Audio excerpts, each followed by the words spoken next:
During this video, you're going to learn why high-stakes sales expose weak identities. Now, you're not just going to learn why, you're also going to learn what to do about it, because at the end of the day, many of us are sabotaging our sales because we're not paying attention to the signs. And when you start to understand where your weaknesses are and you start to actually turn into them, everything starts to change. Now, why should you pay attention to me? My name is Jess James. Over the last decade, I've taken what I used to do in psychiatric nursing and brought it right here into sales by using some of the techniques that I used to use in high pressure situations to negotiate with patients, to help them take their medication and de-escalate them from getting violent.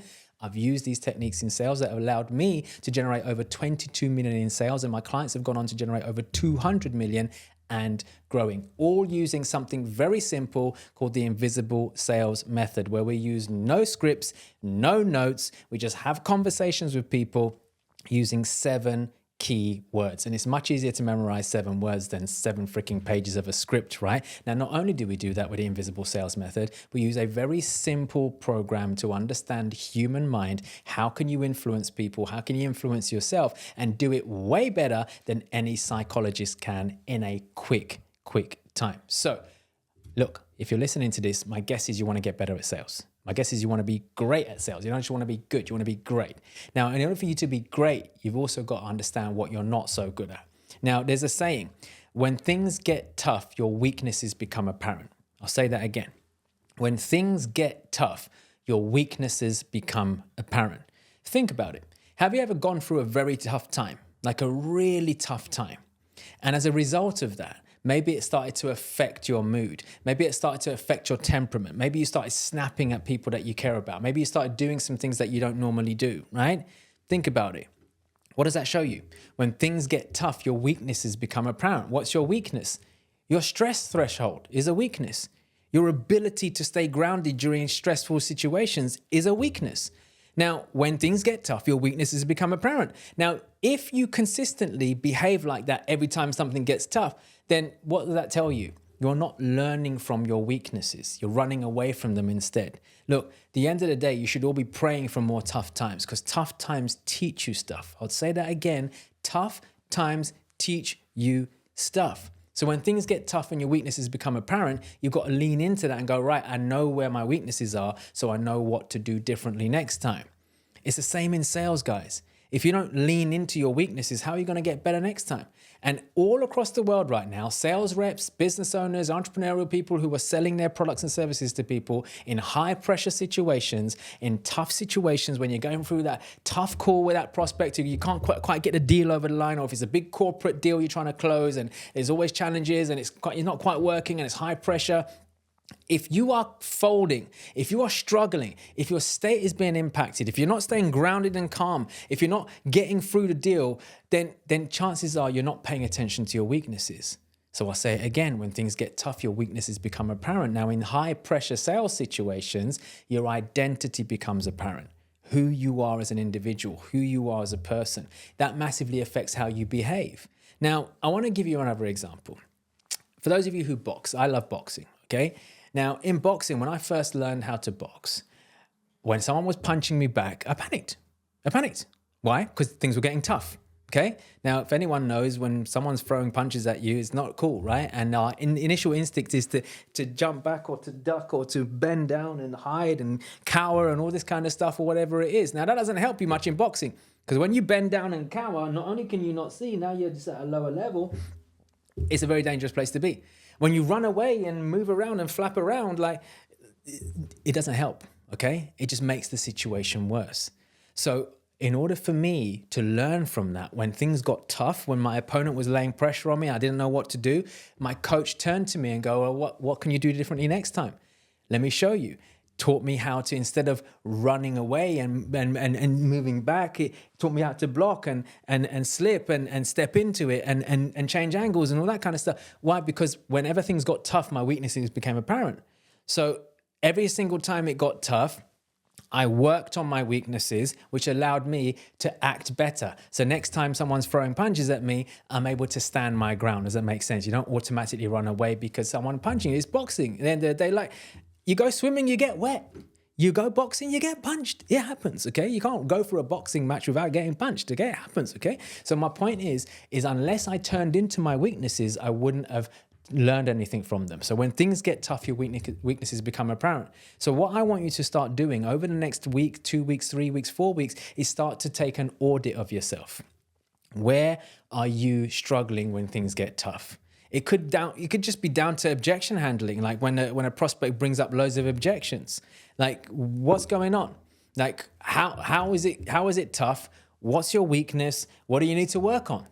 And until you start turning into it and not seeing it as a problem, then everything starts to change. Like if you don't start doing this, like, you're going to make more and more mistakes. You are going to keep on doing the same things, and you're just going to end up failing and failing and failing, and it's not going to be very, very good. Now, here's the problem.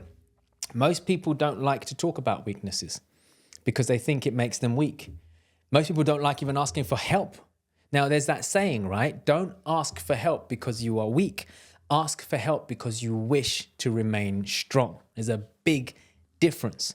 There's no shame in asking for help. And especially in sales right now, if you are in sales, either get yourself a mentor like me, or ask your sales manager for help if you're working in a team. And I want you to understand that if you don't ask for help, then you're never going to get better. If you are listening to one of your sales calls or listening to one of your recordings, and you can see how things went wrong because you got pressured and you started flapping, your communication wasn't very, very clear, your tone of voice started changing, all that kind of stuff, then that's fine. It's okay. It's good. I want you to look at it. See it how it is. Don't see it for worse. Don't make it worse, but see it how it is and go, right, how can I fix this? If you don't know, ask. Ask a mentor, hire a mentor, ask your sales manager, whoever, ask a colleague. I don't know, okay?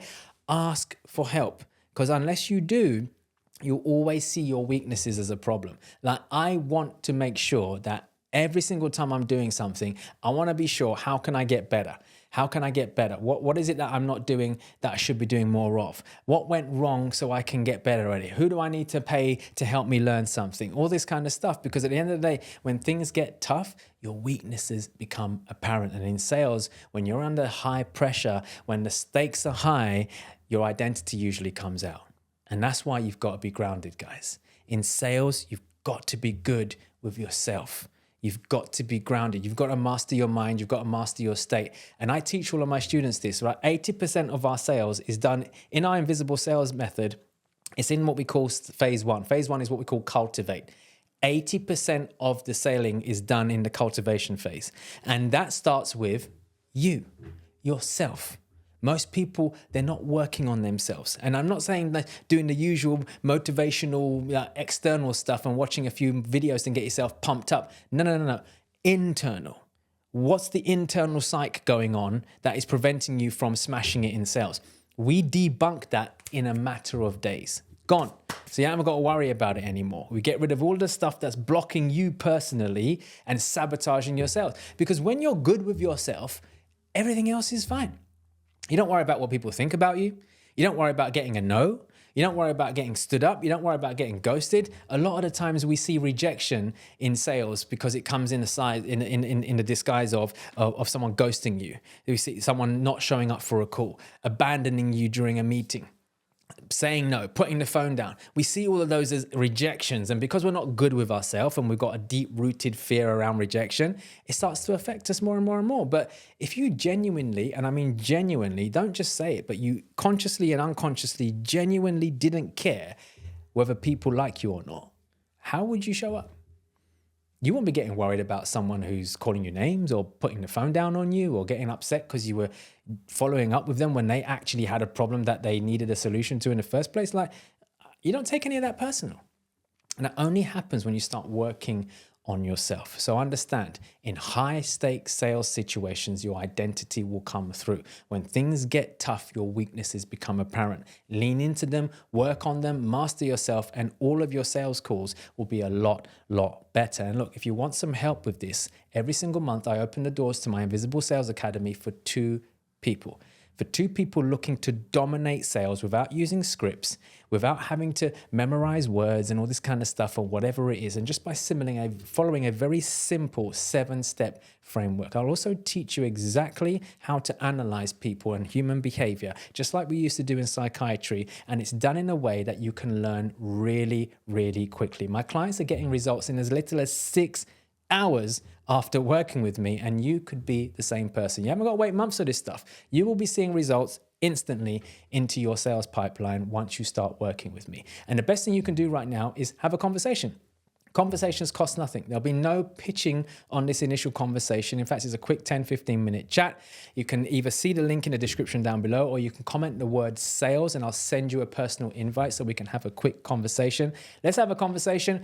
If there's a right fit for us, we can talk about what we can do next. If it's not, it'd be great to speak to you anyway. All right. So comment sales down below or click on the link in the description to apply for the Invisible Sales Academy. And I look forward to working with you because no one's teaching this stuff, and you will be ethically outselling your competition once I've mentored you. So go ahead and comment sales down below or click on a link. And if you got value from this video, make sure you subscribe, leave us a comment, leave us a review, share it with someone that you care about, share it with a colleague, a business partner, anyone else in sales that you can think about. Share these videos with them because at the end of the day, sharing is caring and caring is sharing. So I appreciate you. And until next time, I wish you all the best.